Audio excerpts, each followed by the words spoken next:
welcome to the Podcast Discovery Show, the podcast that's about other podcasts, where every single week we have a book club style discussion about a podcast that we recommended last week. And at the end of the episode, we're going to recommend a brand new episode for us to talk about next week. I'm Kirk. And I am Zach. And this week we are talking about Sidedoor. So Sidedoor is a podcast project from the Smithsonian. And this is kind of their blurb they put out. More than 155 million treasures fill the Smithsonian's vaults. But where public view ends, Sidedoor begins. With the help of biologists, artists, historians, archaeologists, zookeepers, and astrophysicists, host Lizzie Peabody sneaks listeners through the Smithsonian Sidedoor to search for stories that can't be found anywhere else. And there's so many things on that feed that were exciting. Okay, so the episode we're talking about is about Apollo 12. But if you are curious just about this podcast in general, there's another one about space, but it's about space underwear. So it's not at all one thing. It's literally just about everything that could be found in the Smithsonian. Anything they think is interesting, they're going to break it down and give you kind of the background detail about it that you maybe wouldn't even get if you were there. You know, they'd give you a richer picture than you would if you were actually at the Smithsonian, which is kind of awesome. But yeah, there's a lot of cool stuff in it. Kirk recommended this one, and I loved this show. I thought it sounds great, obviously. The host is really awesome. This one's about Apollo 12, so there's amazing interviews in it. And I was thinking about it, and I don't really know. I knew there was an Apollo 12, but I don't think I ever heard the story of it at all. I had never heard anything about it, really.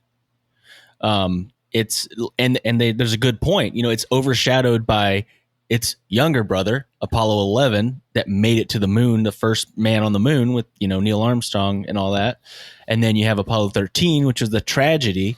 Where everyone almost died. Yeah.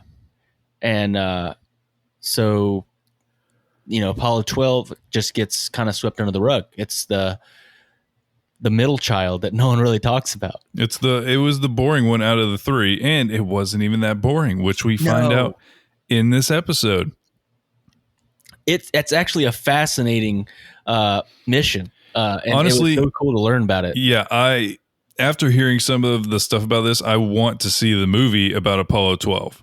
Sure, it's not going to be as intense as Apollo 13, but there's a different element to it that I feel like would be amazing. I mean, it's like a buddy cop movie, but it's like a buddy astronaut movie. That is 100% what I'm talking about, is that they are all best friends. All three of the guys that went on this mission met in the Air Force a long time before and were best friends and worked together and were completely pumped to go to space because they were going to go on the moon. It was, what would it be, the third or fourth person on the moon?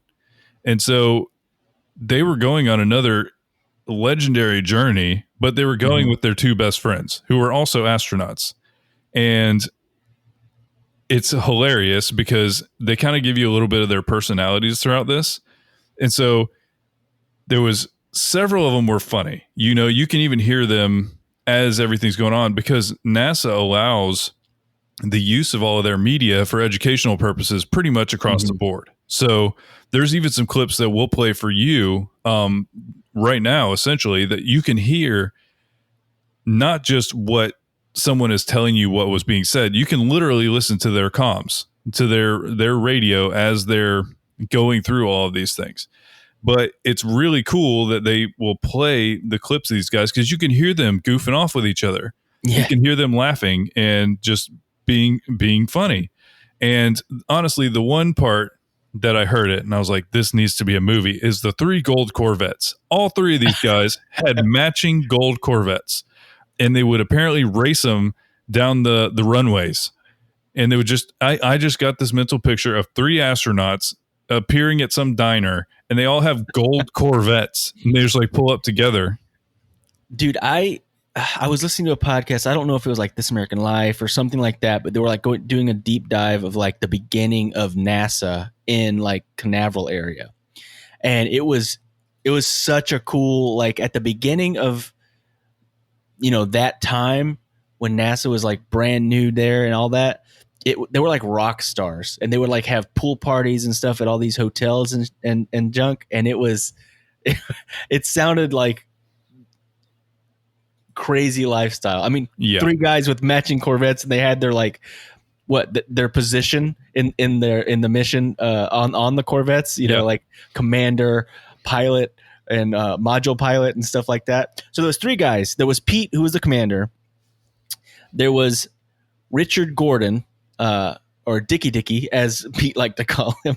And there was the pilot, Alan Bean. So Alan was the one that was like what did they call him? The meticulous, the details guy. That's what they called him.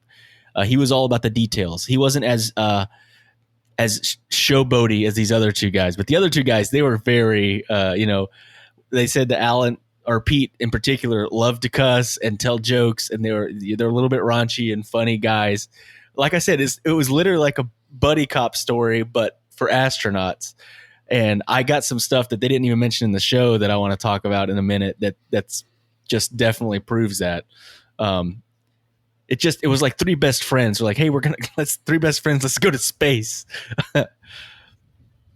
Yeah. And they apparently were all like, obviously they're astronauts. They were talented pilots and everything like that. But I don't think there had ever been another mission where it was three people who wanted to hang out on the weekends, not just like working together. And so I think that was an interesting dynamic that you can even hear when things start happening.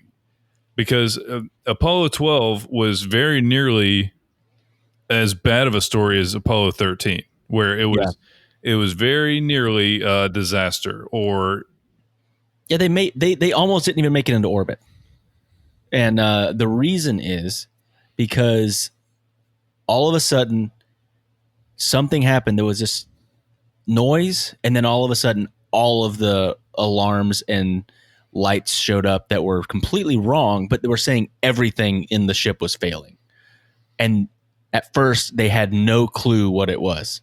So Zach, why don't you go ahead and play that clip? Because that kind of plays that whole section of when they first hear that little that noise. And they're like, what the hell is that? Audio? Yep. Okay. All right. So yeah, this is the actual audio from that exact moment. The hell was that? I lost a whole bunch of stuff. I don't know. Some buses. Mark 1 Bravo. Roger. We had a whole bunch of buses drop off. There's nothing. It's nothing. What we got? I can't see. There's nothing wrong. AC bus, one light. All the fuel cells. I just lost the platform. All I got the GDC. Yeah. Okay, we just lost the platform, gang. I don't know what happened here. We had everything in the world drop out. There's nothing I can tell is wrong, Pete. I got 3 fuel cell lights, an AC bus light, a fuel cell disconnect, AC bus overload, 1 and 2, main bus A and B out. I got AC. You got AC? Yeah. Maybe just the indicator. What do you got in the main bus? Main bus is both indicating 24 volts. Huh? 24 volts, which is low. We got a short on it of some kind, so I can't lose a volt. 12 Houston, try FCE to auxiliary, over. Try FCE to auxiliary. What the hell is that? Fuel cell FCE to auxiliary. So yeah, it's awesome to hear that because, okay, as they explain in the show, something had happened and all of their electrical systems freaked out at one time. Every single warning light was on. That was the call you just heard where something happened. They lost everything. And the very end of that, you hear somebody tell them to switch something to auxiliary. SCE switch to auxiliary. And that dude literally saved it. And that whole story right there is nuts. It's just so coincidental. And they tell that story and it seems like such a long time. From when that happened to when they tell him what to do, that's like 20 seconds. Yeah, that entire clip is 1:10. Yeah. So it's crazy how fast it happened. But basically, they had lost electricity. And apparently this guy, the ecom guy, his name was John Aaron, he was only 24, which kind of blew my mind. He had an answer, and the reason he had the answer is because something like this had happened a year prior, and he went above and beyond, and he's like, well, why are these buttons all showing weird numbers and stuff? This isn't right. So he took the data home, and he was like, let me figure out just for myself why it's doing this. And there was a particular pattern of what all these readings were. And it reminded him that this is what had happened a year prior. And the answer was to just switch it from basically probably regular power to auxiliary real quick. And it basically rebooted the system. So in short, they called mission control and they're like, did you turn it off and turn it back on again? Yes, 100%. No, but my favorite thing is while this is all happening, and apparently they were essentially flying a tin can at this point. None of their systems were working. Like it was, they had to figure out what was going to happen or something bad was going to happen. And the guy comes on and just like very matter of factly, you heard it, is just like, just switch that to auxiliary. And they're like, what the hell is that? They'd never even seen that button. So yeah, the coincidence and the kind of the destiny of that moment of this guy knowing exactly what he needed to know at that precise second is just crazy. It's so crazy. And also that they had Al on the flight because Al was not supposed to be on the flight. Alan Bean, the guy that was in his place, died before they could go to space in a plane crash, flying a jet. So they got Alan on, and Alan was the details guy. Pete didn't know where this button is, and neither did Richard. But Al, the details guy, knew where this button was. So he's like, okay, or the switch. So he switched it, and they were good. And I love the response because I don't have the audio for that. I wish I would have clipped that one as well. But after this happened, and they kind of like realized they're okay again, Pete giggles all the way to orbit. Yeah. Apparently he got a case of the giggles and he couldn't stop laughing. No, they said that was like a nervous tick of his. So like so they almost made it to the moon. Yeah. So it dawned on him how close they were to having a real problem, and he laughed. You can literally just hear him laughing in the cockpit, and they're all laughing together. And they like immediately they knew they were okay because they started joking with like mission control on Earth. And they're saying something about they're having some cardiac issues up in the ship, and they said they were having some down there too. And then they start giggling. So that's how these guys were. They just pretty hardcore. They would just kind of roll with it. And so they ended up going to the moon. You know, they went through all that as the very beginning. Then they had to travel the moon. They got to the moon. They literally walked on the moon, and they actually grabbed something. And I'm wondering if there's always kind of like a rosebud for these episodes where it's kind of like, here's the thing that there's like a Smithsonian detail. They have this camera, correct, that they took from the moon? Oh, you know what? I don't know. I don't know what piece they have. You're probably right. I didn't pick up on that. That's something you probably picked up on that I didn't even pick up on. I think that's what's happening because they have it on like a loan from NASA. Like, because if NASA ever needs it, it's technically still like something from the moon. So if they need to like do research on it, they have the ability to do that. But I think the Smithsonian has it, if I heard that correctly. And so they went down there to get that so that they could track how being on a lunar environment is affecting things. Before we get too far away from the almost disaster, I do want to talk about what the disaster was, because that kind of blew my mind as well. It was a stormy day and it was cloudy, but there was no lightning nearby. But it was still cloudy when they went up. And apparently NASA's changed their rules since Apollo 12 because of this. Because of how much heat and stuff is going behind this rocket and the force and everything that's going on, it had ionized the air between the rocket and the ground. And the rocket itself, the space shuttle, created its own lightning, and basically it struck itself with lightning twice, which is just crazy. Yeah. It's just like electricity's nuts.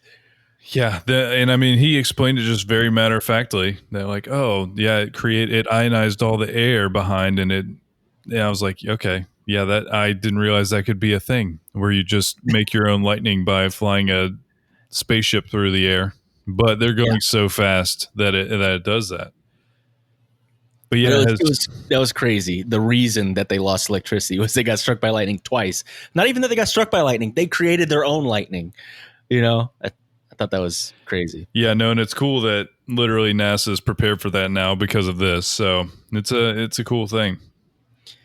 So kind of wrapping up how these guys were fun and goofy, the first thing that Pete says when he steps on the moon surface is "whoopee." Yep, it sounds almost exactly like that.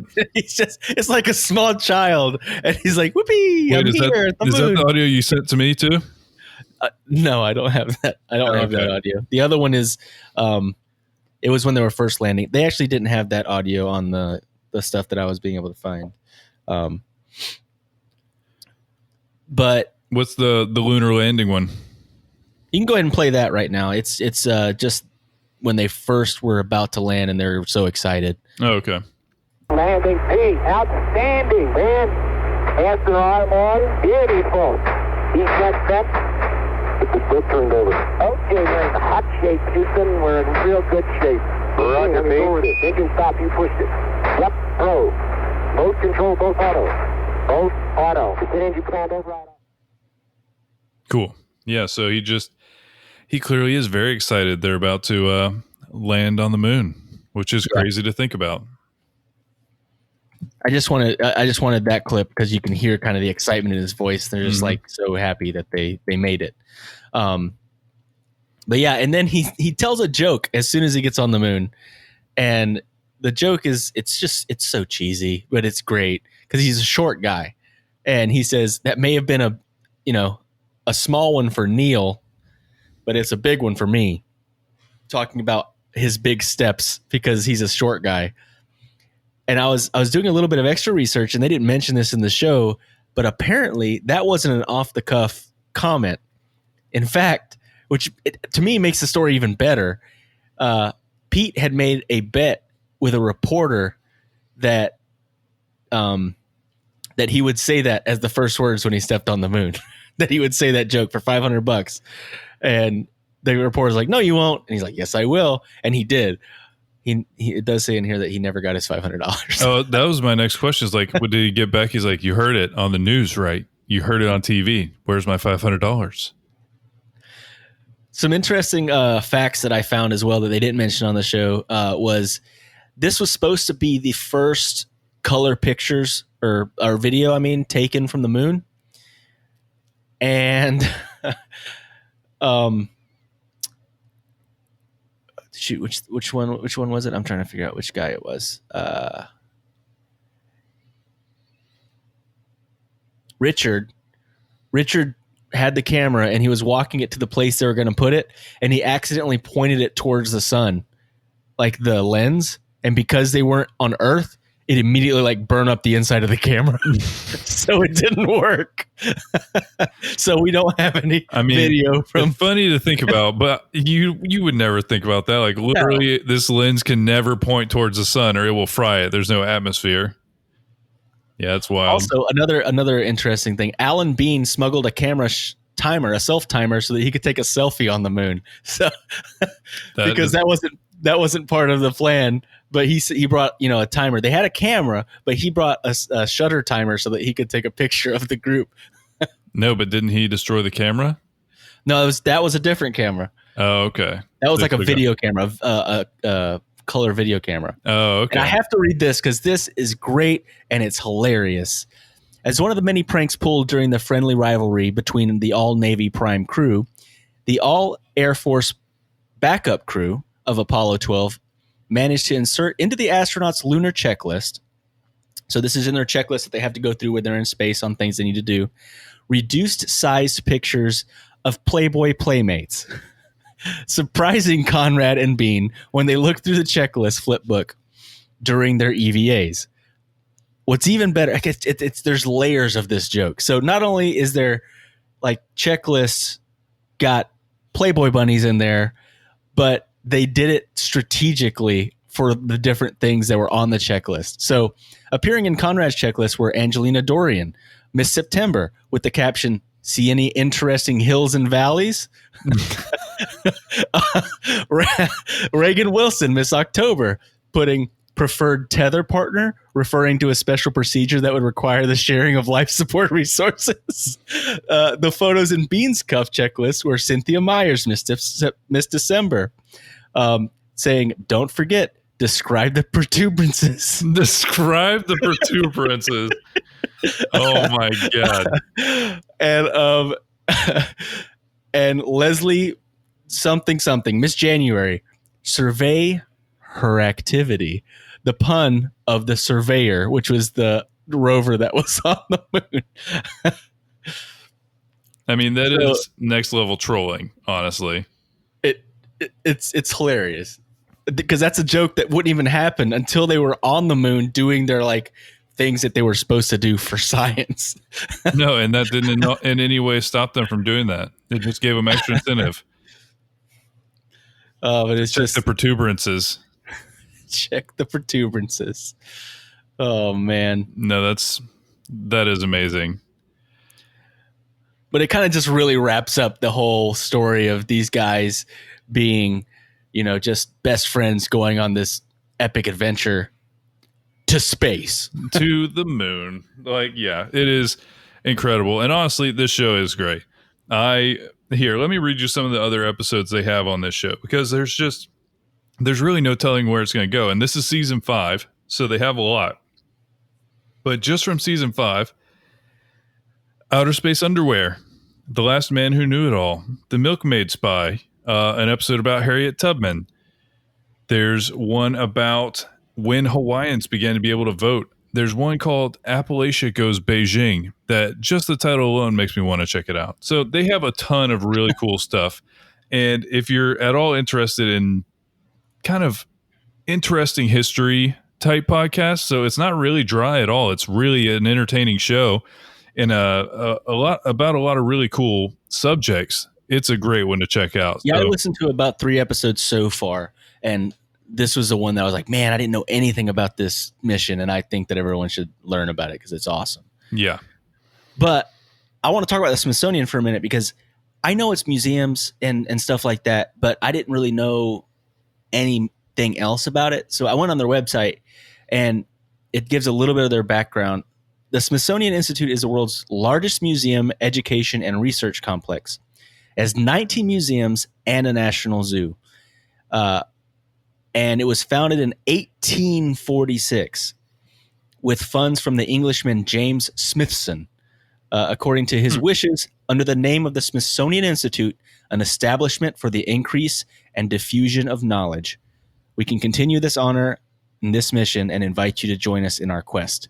That's their little excerpt about the Smithsonian. But I've been to some of the museums when I was younger, and we went with my family. My favorite, of course, was the Air and Space Museum. It was funny because they were having a special traveling, what do they call those things? Exhibit. That's what I was looking for. A traveling exhibit of all the original Star Wars props. So I remember seeing the original Wookiee costume for Chewbacca and all that like original stuff. It was really cool. I was so excited when I was a kid to see that. I got to see the original, the plane that dropped the atomic bomb, which was crazy. That's wild. Yeah. And then on one of the other, I think it was a natural history museum, they had the Hope Diamond was there, like on a traveling thing as well, which is like the largest diamond in the world or whatever. So that was cool. They had a ridiculous amount of security, and I didn't know why. Because that diamond is worth more than my life. But yeah, I mean, I just think it's crazy and so cool. I love museums. I used to hate them when I was a kid because I remember me and my dad, he loved that kind of stuff. And now I love it. But when I was a kid, I was like, this is so boring. Mm-hmm. Like we'd just be looking at pictures and stuff. And I was like, why is this entertaining? But now I really have an appreciation for it. And I wish we could go back. Yeah, I do wish it was like, hey, my school is going to take me to the Smithsonian again, but alas, they won't. So it was an amazing show. and everyone should go check it out. So before we give our recommendation for this week's show that we're going to talk about next week, a lot of people ask, hey, how can we help out the show? What can we do to support the show? And we have like a million ways that you can support the show. Some of them you get something back. Some of them you can just basically give us a little bit of money, or some of them don't cost any money and it just helps us. We have a Patreon, and we have what we call PDS Shorties, which are short episodes that are not long enough to be on the Podcast Discovery Show, but are great shows. What was that? We did one about, what was it about? It was the memory one. The Memory Palace. Memory Palace. That was not it. Was it? Isn't it? I don't think so. I think that's Sherlock Holmes thing. Is that Sherlock Holmes? I think that's his thing. I don't think it's. Is it the one from Bumblebee Crumple Snips? That Sherlock Holmes? I could be wrong. Maybe it is Memory Palace. I don't know. But we have short episodes on there that you can check out. Kind World was another PDS shorty where it was just like good stories, like nice, kind stories. And I think we did the one about this lady parachuting out of a airplane, and her instructor, the guy that was tethered to her, saving her life. It was just a really good story. And but it was only like 10 minutes long. So we can't really talk about that for 30 minutes on our show, but we can do a PDS shorty on it. So if you want to hear something about that, you can support us on Patreon. Also, if you want to hear the beginnings, if you want to hear when we were practicing, is what we like to call it now, when we were learning, honing our craft. No, what this really means is we were not good. But yeah, all of our archives are on there. So you can hear us. We were doing 3 podcasts per episode. They were very long episodes. They were very unstructured, but sometimes funny, and they are on there as well. I think some of the funniest stuff that we've done was then we were free and had no idea what we were saying half the time. So it was good stuff. Yeah. You can also subscribe on Twitch, which is $5, and we get some of that money. Or if you have Amazon Prime, it's free. Or if you have Amazon Prime, it is absolutely free. As a Prime member, you get a free sub to any Twitch channel, and we get benefit from that. So that's a thing. We have a Venmo link in the show notes if you wanted to just, because we did have somebody be like, hey, I don't really want to do a monthly thing, but I'd really like to give some money just once. So we do have the Venmo link on our show links. But then we also are an affiliate with not only Audible, but Rogue Energy. Rogue Energy. Which is it's an energy drink, but it's no sugar. Was it no carbs? It's like it's really good though. It's a powder that you mix with water, and Zach's drinking one right now, and I'm drinking one as well. No, it is one of those things where we tried it out because I had seen other streamers doing it. But I just tried it out because they had like an affiliate link, and it's pretty good. I was drinking a lot of Red Bulls before, a lot of Red Bulls. And so we tried this out and we like it because all you need is water and you got an energy drink. So yeah, if you want to get a discount and help out the show a little bit, you can go on there and I think you save 10% if you use the code PDS Energy, all one word, all caps. I don't think the caps matter, but it feels better when you do it. The Audible, you get a free audiobook when you sign up with Audible through our link, which is in the show notes as well. But if you don't want to do any of those other things, give us a rating and review over on Apple Podcasts or on Podchaser, or even just go follow us on Spotify. All of those things help the show out, and we're very grateful. And thank you so much for listening. Yeah. It really does mean a lot. I don't think we say it enough, or I think we say it, but I want you guys to know we really mean it. Like, it does mean a lot. We really enjoy making the show, and we've really enjoyed doing the live streams as well. It's been a lot of fun, and we're looking forward to doing this for a long time to come. Until we die. Guys, it's October. It's Josh's favorite time of year. Too bad he's not here anymore with us on the show, because he would love this so much, because it is spooky time. And we are going to start talking about the spooky podcasts. And I Time to found get one. scared. It's time to get real scary. It's not. It's usually not. I have. Have you ever heard a podcast once that actually scared you? Yes, I have not. I have. I think a lot of it has to do with the situation. I was listening to lore one time when I was working at a nursery that was inside a giant greenhouse. And I was there at like 5 a.m. when it was dark and there was no one there. And all I had was like the headlights of a tractor. And it was terrifying already. And then I was listening to a spooky podcast. So it was the more the surroundings that spooked me. But yeah, I had to listen to something else because I was scared. You started crying and trembling. I cried a little bit. Just a little bit. But I found a show that I think's great because it's about haunted places. It's actually called Haunted Places. But what I liked about it is it doesn't just talk about haunted places here in the U.S. It talks about haunted places all over the world. And the specific one that I'm mentioning is La Casa Matusita, which is a haunted place in Peru. And this is the blurb from this show. You've heard of haunted houses, haunted cemeteries, haunted islands. But do you know how a normal place can become paranormal minefield? Every haunted place on Earth has a frightening real backstory. Greg takes you on an audio tour of a new haunted place and its haunted history every episode. Spooky legends, weird histories, and tales of the supernatural. Listen at your own risk. And it's hosted by Greg, and I knew his voice, and now I see where we've covered serial killers, I think like 3 spooky seasons ago where we talked about that show, and I knew I recognized his voice. Small. The podcast world is a little bit small. Yeah, it's huge and small at the same time. Well, it's about to get spooky, everybody. And we're going to record this episode live from a haunted house. Nope. Mm-mm. Well, my house is a little haunted, so yeah, sure. No. That doesn't count. But thanks so much for listening. And remember, there's always more to discover.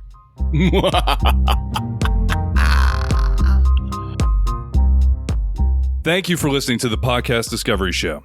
We have a few things we'd like to tell you. First, we would love to hear from you on Twitter at the PDS Official or in our Facebook group, the Podcast Discovery Club. Secondly, leaving a rating or review on iTunes helps tremendously in giving us visibility and also visibility to the podcast that we recommend. You can also check out our Patreon page to get exclusive bloopers, old episode archives, and other exclusive content while supporting the show. Finally, seriously, get in touch. We'd love to hear from you about what you love about podcasts. And thank you for being a part of all of the things that we do. This was a podcast from the Podfix Network. You can check out more shows like it at podfixnetwork.com.